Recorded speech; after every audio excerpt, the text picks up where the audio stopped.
Hi, this is Lindsay from the blog The Homey Life. Today I wanted to talk about staying motivated as a homemaker. And I thought this was a really good thing to talk about, as this video has taken me about 4 to 5 weeks to actually make. So you're just going to be seeing me making food for church. Today I'm just doing the morning tea. I'm about 7 weeks pregnant in this video, and by the time this video actually comes out, I will be 12 weeks. Now, I think it's really important to first think about why you don't want to do something or why you're feeling unmotivated. For example, is your list of things to do just way too long? Maybe you should cut some of it back. Are you just scared about doing something that you have been putting off? Maybe you're not feeling well, or for example, like me, pregnant, so I've just been feeling really nauseous and not the best. Or you could just be bored of the same repetitive thing. Kind of knowing why you don't want to do something really helps to get to the root of the problem so you can push forward from there. So I'm going to share 10 tips on how I try to stay motivated as a homemaker. And my tip number 1 is to first of all think about your why. So when you're waking up in the morning, why do you wake up and cook food from scratch? Is it because you want to give your family healthy, nutritious meals? For example, why are you a stay-at-home mom? Because you want to raise and connect with your kids. You want to be there and make memories. Why are you cleaning your home? Because you want to have a clean and tidy home for yourself, for your children, for your husband. Think about your whys and why it is you do it. The second important thing is to get dressed for the day. This really does help to set the intention for the day. Wearing pajamas all day kind of says, I don't plan on doing very much. While brushing your hair, brushing your teeth, and maybe putting something that makes you feel pretty or good in it just gets you in the mood to have a good, productive day. And if you're feeling really down, just go through that little extra effort to make yourself feel a little prettier. Do something different with your hair. Maybe you want to put on a little makeup, maybe you have a cute apron. But getting dressed for the day really helps to set the intention for the rest of the day. Something else I like to do is get inspired. So for example, if I really just don't feel like cooking meals that day, I might let myself have a few minutes. I want to be very clear, like try to keep it like 5 minutes, where I'll quickly scroll through Pinterest and maybe get some breakfast ideas or some dinner ideas that actually get me excited that I want to do. Maybe you have some issues with homeschooling and you just look up some quick ideas that will get you inspired and excited. Maybe it's cleaning the home. We'll look up some really cool, nice cleaning tips or some inspirational homes. And that can sometimes be enough to just get you inspired to go and do it, to find something that gets you excited. But don't keep scrolling. You just find what you need, and that's it.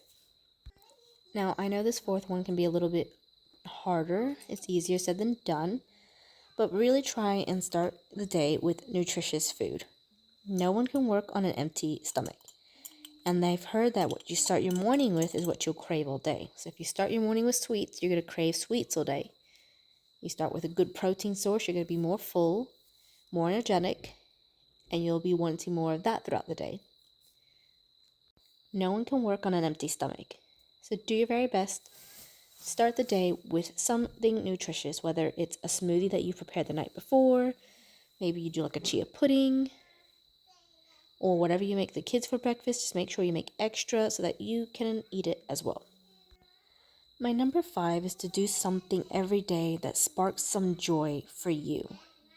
So whether you really enjoy reading a book, or it's just your cup of coffee or tea in the mornings, maybe it's a bath, maybe you're really crafty, just do something that makes you happy. And you might say, oh, I have kids, I can't do, they don't let me do anything. Well, can you get them involved? Can you read aloud to them? So, for example, I have loved reading Chronicles of Narnia or Anne of Green Gables, and my children will happily listen to those stories. Or can you get them involved in a craft with you? So while you do felting or needlework, they can have some water paints. Sometimes getting involved, your kids involved, can bring a lot of that joy back too. And they see you having fun, and it kind of spreads to them as well. So don't forget that you don't have to necessarily enjoy something by yourself. You can get your kids involved and enjoy it all together. Now, my number 6 is a big one for me. If something is kind of boring, like cleaning the bathroom, or, when you're reorganizing the kitchen, listen to something. Whether you are listening to an audiobook, whether you just have some music playing, maybe you're listening to a podcast, that really helps to just make the time go by faster. And it kind of makes the mundane jobs just don't seem so mundane. You can actually look forward to it because you're going to be listening to something you want to hear. So a lot of times I actually look forward to doing those tasks because I know I get to listen to the podcast I've been wanting to listen to, or listen to an audiobook I've been wanting to hear.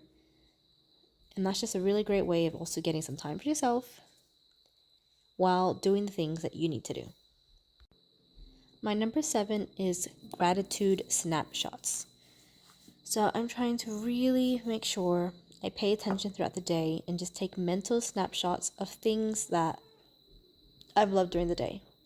Whether it's the sun rising, watching the kids play nicely together, some birds flying in the sky. I just try to stop for a moment and kind of imprint that memory in my mind and be grateful for those moments that appear. I really find just taking those moments really just helps you to be more grateful during the day. And it just makes the day feel a whole lot better when there's all these good memories. Number 8 is to just change up the scenery for a little while. So if you're feeling really flat and dull and kind of like lifeless, go out for a morning walk and go out in nature. It's amazing what that can do for you. Just being outside, or maybe you can't go out for a walk, just take a step outside, breathe in the fresh air, feel the sun on your skin, hear the birds flying around, and that can really change your mindset. Something else you can do is even change up certain spots in your home. Maybe there's a piece of furniture that has been bothering you. Change up some of the furniture. Switch out some photos in the picture frames. Add some new flowers.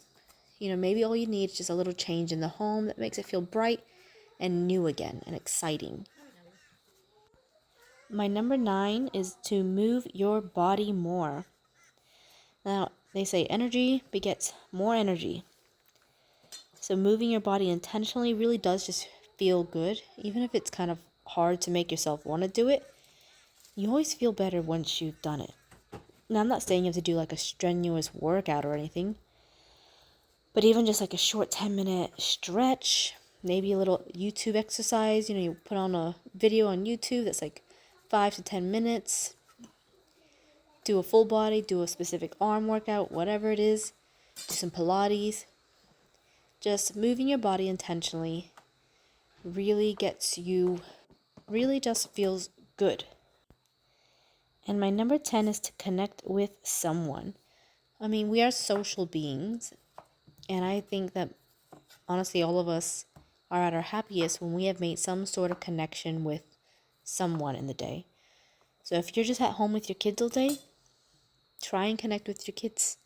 Read a book together, play a game, do something fun, and smile and laugh or dance to some music and connect.